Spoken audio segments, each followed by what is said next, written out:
আসসালামু আলাইকুম ওয়া রাহমাতুল্লাহি ওয়া বারাকাতুহু। হাদিস বুখারী শরীফ হাদিস নম্বর 2812, হাদিস নম্বর 2812, পৃষ্ঠা নম্বর 719। পাঁচটি গুরুত্বপূর্ণ সুন্নতের কথা আল্লাহ রাসূল সাল্লাল্লাহু আলাইহি সাল্লাম বলেছেন। পাঁচটা গুরুত্বপূর্ণ সুন্নতের কথা এখানে হযরত আবু হুরায়রা রাদিয়াল্লাহু তাআলা থেকে বর্ণিত।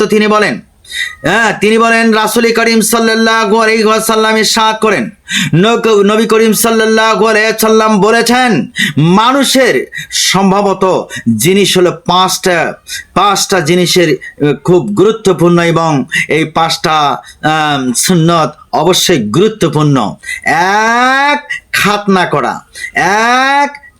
করা। দুই, নাভির নিচের পশম কামিয়ে ফেলা। তিন, বগলের নিচের পশম তুলে ফেলা। চার, গোপ বা মোষ খাটো করা।